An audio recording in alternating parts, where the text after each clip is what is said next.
Next अपना concept है corrosion. आप टेक्स्ट बुक में देखोगे ऐसे 4 टेस्ट ट्यूब है। फर्स्ट टेस्ट ट्यूब में है oil layer on the boiled water, इसमें बॉइल्ड वाटर है और उसके ऊपर ऑयल डाला है। इसमें सॉल्ट सोल्यूशन, ओके, नमक मिक्स किया है। इसमें कुछ नहीं, सिर्फ आयरन लेयर है। इसमें उन्होंने डाला है anhydrous calcium chloride CaCl2 anhydrous, okay. Anhydrous क्या करता है, मॉइस्चर को खींचता है, ओके, जितना भी मॉइस्चर रहेगा उसको खींचता है, वाटर ड्रॉपलेट्स को खींचता है। अभी उन्होंने बोला है कि यहाँ पे किसमें ज्यादा रस्टिंग का रिएक्शन होगा या फिर करोजन।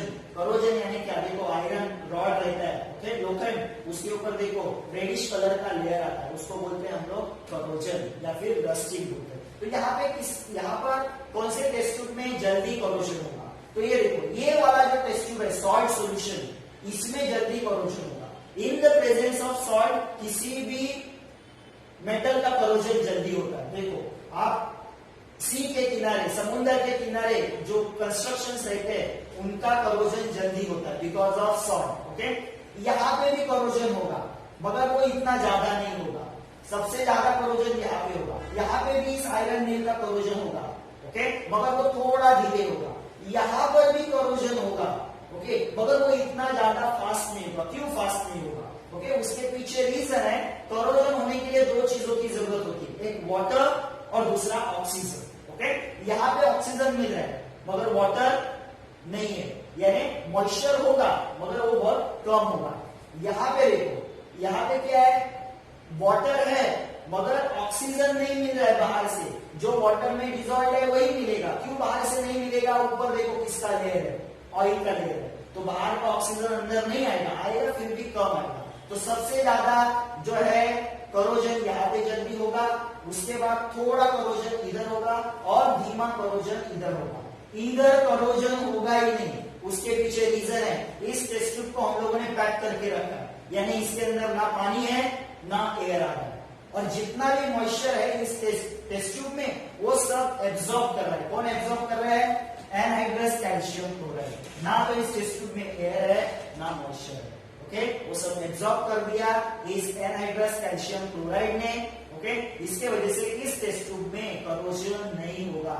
इसमें फास्ट, इसमें थोड़ा, उससे थोड़ा स्लो, इसमें और ही स्लो, इसमें नहीं होगा, okay.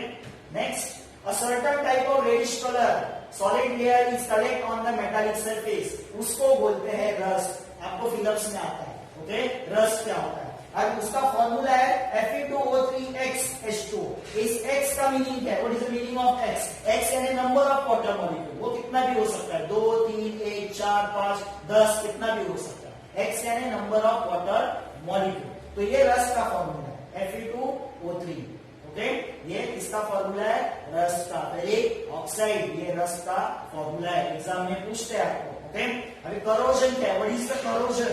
Due to the various component of atmosphere oxidation of metal takes place. Atmosphere में डिफरेंट कंपोनेंट्स होते हैं, क्या होते हैं, वाटर या फिर मॉइस्चर या फिर ऑक्सीजन। इनके वजह से क्या होता है, मेटल क्या होता है, डिग्रेड होता है, उसको बोलते हैं क्या होता है, करोजन। उसको क्या बोलते हैं, करोजन। देखो मेटल डैमेज होता है यानी डिग्रेड होता है, खराब होते जाता है मेटल, उसको बोलते हैं करोजन, ओके। करोजन का डेफिनेशन आ सकता है एग्जाम में, ये वाला क्वेश्चन आपको पूछ सकते हैं। सर्टेन एक्टिविटी बेस्ड क्वेश्चंस रहते हैं, ये वाला क्वेश्चन पूछ सकते हैं, किसमें करोजन हो रहा है किसमें नहीं। ये आता है फिलिप्स में, डेफिनेशन भी आ सकता है या फिर फिलिप्स में आ सकता है, okay. Next, okay, the rust on the iron does not form by simple reaction. Rust आपको लगता है क्या एक सिंपल रिएक्शन है, लोखंड रख दिया, मेटल रख दिया, वो खराब हो गया, ये कुछ सिंपल रिएक्शन है? नहीं, it is not a simple reaction, okay. Reaction of oxygen with iron surface, the rust is formed by the electrochemical reaction। सिर्फ मेटल का ऑक्सीजन के साथ कॉम्बिनेशन या फिर मेटल ऑक्सीजन के कांटेक्ट में आ गया यानी रस्ट हो गया, ऐसा है क्या? नहीं, इतना सिंपल नहीं। It is a electrochemical reaction, okay. Electro means electron, okay. Electron का कुछ ना कुछ तो है इसमें, इसके लिए इसको बोला गया है इलेक्ट्रोकेमिकल रिएक्शन। अभी ये एक्चुअल में कैसे होता है वो हम लोग यहाँ पे देख रहे हैं, okay. Different region of the surface of the iron becomes anode and cathode, okay. यहाँ पे आपको ठीक से समझना है। सपोज हम लोग के पास एक लोखंड का रॉड है, ओके, आयरन का रॉड, उसके ऊपर हम लोगों ने कलर लगाया। क्यों कलर लगाते हैं? उसका करोजन नहीं होना चाहिए, खराब नहीं होना चाहिए। सपोज इस पार्ट का कलर निकल गया, कलर निकल गया यानी आयरन लोखंड डायरेक्ट कांटेक्ट में आ गया। किसके कांटेक्ट में आया? एक तो ऑक्सीजन या फिर इधर अगर पानी गिरा है तो पानी, ओके, पानी के साथ कांटेक्ट में आया। बाजू में ऑक्सीजन तो रहता ही एयर में, ओके। तो जो सरफेस यहाँ पे कांटेक्ट में आया फर्स्ट, ओके, वहां पे स्टार्ट होगा हम लोग का एनोड। वो सरफेस कहलाता है एनोड, क्योंकि वहां पे रस्टिंग प्रोसेस स्टार्ट होता है, ओके। अभी यहाँ पे क्या होता है? यहाँ पे ये लोखंड यानी कौन है? Fe मेटल है। लोखंड यानी कौन है? Fe, iron. अभी यहाँ पे क्या होता है? जैसे ही ये कांटेक्ट में आता है वाटर के, ये सरफेस जैसे ही वाटर के कांटेक्ट में आता है एंड ऑक्सीजन के कांटेक्ट में आता है तो क्या करता है? ये Fe जो है वो क्या करता है कि इलेक्ट्रॉन लूज करता है। Fe क्या करता है? इलेक्ट्रॉन लूज करता है। कितना इलेक्ट्रॉन लूज करता है? 2 इलेक्ट्रॉन लूज करता है, ओके। तो ये Fe क्या करेगा? इलेक्ट्रॉन लूज करेगा। कितना इलेक्ट्रॉन लूज करेगा? 2 इलेक्ट्रॉन।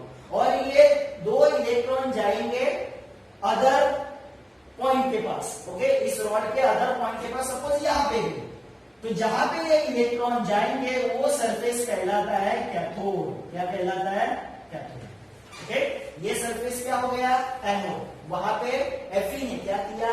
इलेक्ट्रॉन लॉस किया। कैसे लॉस किया? उसका ऑक्सीडेशन हो गया और वो इलेक्ट्रॉन ट्रेवल होके गए अनदर पार्ट के पास, जो पार्ट कहलाता है कैथोड, ओके। अभी यहाँ पे देखो क्या दिया है? A different region on the surface of iron becomes anode and cathode। तो ये 2 डिफरेंट सरफेस है, ये कैथोड बन गया, एक कैथोड बन गया, ओके। अभी रिएक्शन कैसे होता है? Fe is oxidized, Fe यहाँ पे ऑक्सीडाइज हो गया। ये देखो, ये आयरन सरफेस है, यानी Fe ऑक्सीडाइज हो गया। कैसे ऑक्सीडाइज होता है? इन प्रेजेंस ऑफ ऑक्सीजन वो ऑक्सीडाइज हो गया, ओके, इन एनोड रीजन। तो जहां पे ऑक्सीडेशन स्टार्ट हुआ है उसको बोला है एनोड रीजन। अभी इसका रिएक्शन आपको पूछते हैं कि कैसे इसका आयनिक रिएक्शन है। तो Fe इसने क्या किया? 2 इलेक्ट्रॉन लूज किया। 2 इलेक्ट्रॉन लूज करने से इसके ऊपर 2 पॉजिटिव चार्ज आया, ओके। तो ये Fe इलेक्ट्रॉन लूज करके 2 इलेक्ट्रॉन लूज किया, यानी 2 निगेटिव चार्ज कम हो गया, यानी 2 पॉजिटिव चार्ज इसके ऊपर बन गया, यानी Fe2+ बन गया। अभी ये Fe2+ जो बन गया है वो एक्वियस लिखता है। एक्वियस यानी क्या? यहाँ पे जो वाटर मॉलिक्यूल रहेगा उसमें वो डिसॉल्व हो जाएगा, उसमें वो क्या हो जाएगा? डिसॉल्व हो जाएगा। इस वाटर मॉलिक्यूल में क्या हो जाएगा? वो Fe2+ आयन क्या हो जाएगा? डिसॉल्व हो जाएगा। अभी ये जो इलेक्ट्रॉन गए कैथोड की तरफ, अभी उसका आगे क्या होता है? O2 is reduced to form a water in the cathode region। अभी देखो यहाँ पे ऑक्सीजन तो है क्योंकि एटमॉस्फेयर है, हवा है यहाँ पे, ओके। तो यहाँ पे जो हवा में जो ऑक्सीजन है वो होता है रिड्यूस। कैसे रिड्यूस होता है? H+ ion and 4 electron. अभी इलेक्ट्रॉन तो हम लोग को पता चल रहा है कि यहां से निकल रहे हैं, ओके। 2 इलेक्ट्रॉन गए और ज्यादा इलेक्ट्रॉन, 2 इलेक्ट्रॉन जाएंगे, ऐसे धीरे धीरे इलेक्ट्रॉन ज्यादा जाते हैं। तो अगर 4 इलेक्ट्रॉन यहाँ पे पहुंच गए, पहले 2 गए, बाद में 2 जाएंगे और 2 जाएंगे, ऐसे 4 इलेक्ट्रॉन जब यहाँ पे पहुंच जाते हैं तो इसका रिडक्शन होना स्टार्ट होता है। तो ये हाइड्रोजन आयन कहां से आ गए? हाइड्रोजन आयन कहां से आते हैं वो आपको समझना है कि देखो यहाँ पे क्या है? पानी एंड एटमॉस्फेयर है बाजू में, ओके। एटमॉस्फेयर में क्या रहता है? नाइट्रोजन रहता है, ऑक्सीजन रहता है, ओके, कार्बन डाइऑक्साइड भी रहता है। तो यहाँ पे ऑलरेडी हाइड्रोजन आयन प्रेजेंट रहते हैं। वो हाइड्रोजन आयन कैसे प्रेजेंट रहते हैं? ये वाले हाइड्रोजन आयन वो कैसे प्रेजेंट रहते हैं? पानी है यहाँ पे और यहाँ पे कार्बन डाइऑक्साइड भी रहता है। तो पानी प्लस कार्बन डाइऑक्साइड बनाता है H2CO3, कार्बोनिक एसिड बनाता है। ये ज्यादा स्टेबल नहीं होता, ये डिसोसिएट होता है। ये कार्बोनिक एसिड क्या होता है? डिसोसिएट होता है, ब्रेक होता है और वो बनाता है 2H+ प्लस CO3 2-। तो देखो ये जो हाइड्रोजन आयन मिले हैं वो कैसे मिले हैं? यहाँ पे कार्बन डाइऑक्साइड है, पानी है बाजू में, ओके। वो कार्बोनिक एसिड बनाता है और वो डिसोसिएट होता है और H+ आयन यहाँ पे मौजूद रहते हैं उसके वजह से। तो वो H+ आयन और यहाँ से गए हुए इलेक्ट्रॉन क्या करते हैं? ऑक्सीजन को, जो यहाँ पे आजू बाजू में ऑक्सीजन है मेटल के, उसको क्या करता है? रिड्यूस और क्या बनाता है? वाटर मॉलिक्यूल बनाता है। क्या बनाता है? Water molecule, okay. तो ऐसे एनोड एंड ऊपर रिएक्शन होता है। Next, okay, when Fe2 plus ion migrates from anode region, जब Fe2 plus ion एनोड से जाते हैं, कहां पे जाते हैं? कैथोड की तरफ। they react with the water, वो वाटर के साथ रिएक्ट होते हैं and further gets oxidized to Fe3 plus ion। Okay, तो देखो ये Fe2 plus ion बन गए थे जो पानी में डिसॉल्व थे। ओके, अभी वो Fe2 plus ion फिर से कांटेक्ट में आएंगे, किससे कांटेक्ट में आएंगे? वाटर एंड ऑक्सीजन के कांटेक्ट में आएंगे, तो फिर से वो ऑक्सीडाइज होते हैं और Fe3 plus बनाते हैं, Fe3 plus बनाते हैं। यानी वो क्या बनाते हैं? ऑक्साइड बनाते हैं, Fe2O3, ये वाला ऑक्साइड बनाते हैं Fe2O3, जिसमें इस Fe का चार्ज है 3+, ओके। Fe2O3 ये वाला ऑक्साइड बनाते हैं, ये वाला ऑक्साइड बनाते हैं। Fe2 प्लस का फिर से क्या होता है? ऑक्सीडेशन, और वो बनाता है Fe3 प्लस आयन, और वो कौन से फॉर्म में मौजूद रहता है? Fe2O3 इस फॉर्म में मौजूद रहता है। ओके, अभी आगे क्या होता है इसका? Fe3 प्लस आयन तो बन गए, Fe3 प्लस आयन यहाँ पे बन गए, okay, by oxidation of Fe2 plus ion. A reddish color hydrated oxide Fe2O3H2O is formed from Fe3 plus ion। Okay, अभी Fe2O3 तो बन गया, ओके। अभी इसको क्या करता है? वाटर मॉलिक्यूल चिपक जाता है और ये बन जाता है हाइड्रेटेड फॉर्म वाला। कौन से फॉर्म वाला? ये ऑक्साइड, आयन ऑक्साइड बन जाता है हाइड्रेटेड फॉर्म वाला। सिर्फ ऐसा दिखता है तो वो हाइड्रेटेड फॉर्म नहीं है, सिर्फ ऑक्साइड है। अभी इसको वाटर मॉलिक्यूल चिपक गया तो वो हाइड्रेटेड फॉर्म वाला आयन ऑक्साइड बनता है, और इसी हाइड्रेटेड फॉर्म वाले आयन ऑक्साइड का कलर कैसा होता है? रेडिश कलर रहता है। कैसा रहता है? रेडिश, जिसको रेडिश कलर रहता है, जिसको हम लोग बोलते हैं रस्ट। क्या बोलते हैं? जिसको रस्ट। ओके, इस हाइड्रेटेड, ये देखो Fe2O3H2O, इस हाइड्रेटेड फॉर्म वाले ऑक्साइड को, आयन के ऑक्साइड को बोलते हैं रस्ट, और वो कौन से कलर का रहता है? रेडिश कलर का। ओके, पूरा अगर हम लोग रिएक्शन लिखने जाएंगे तो रिएक्शन क्या है? देखो Fe3 प्लस, ओके, वाटर के कांटेक्ट में आया और ये देखो बन गया रस्ट। क्या बन गया? रस्ट। और यहाँ पे हाइड्रोजन आयन रिलीज होते हैं जो पानी में डिसॉल्व होते हैं। ओके, अभी आप यहाँ पे देखोगे तो आप बोलोगे कि जब रस्टिंग होता है नॉर्मली, ओके, तो आप देखोगे कि लोखंड धीरे धीरे उसका साइज कम होते जाता है। पहला इतना ज्यादा रहता है, बाद में जब उसका रस्टिंग स्टार्ट होता है तो उसके बाजू का सरफेस निकल के लोखंड इतना बारीक हो जाता है। क्यों? क्योंकि ये जो रस्ट जो बनता है वो स्टिकी नहीं रहता। ओके, वो स्टिकी नहीं रहता। जैसे जैसे वो रस्ट बनता जाएगा वो पार्ट उस मेटल से निकलता जाएगा, तो अंदर का पार्ट है वो एक्सपोज होगा और फिर से वो रस्ट होगा तो वो निकल जाएगा। बाद में फिर से अंदर का पार्ट एक्सपोज होगा वाटर एंड ऑक्सीजन से, और ऐसे धीरे धीरे वो लोखंड खराब होते होते डिग्रेड हो जाता है। इसके लिए जो रिवर के ऊपर या फिर सी के बाजू में जो हम लोग पुल्स, जो हम लोग फ्लाईओवर्स बनाते हैं, वो क्यों डिग्रेड होते हैं? कुछ दिनों के बाद क्यों गिरते हैं? उसका रीजन वही है कि ये धीरे धीरे धीरे धीरे उस लोखंड को खराब करता है, कम करता है, उसका साइज डिग्रेड करते जाता है। नेक्स्ट, तो अभी हम लोग नेक्स्ट वीडियो में देखेंगे कि एक्चुअल प्रोसेस में कैसे इसका आयरन का करोजन होता है। तो आगे वीडियो में देखेंगे।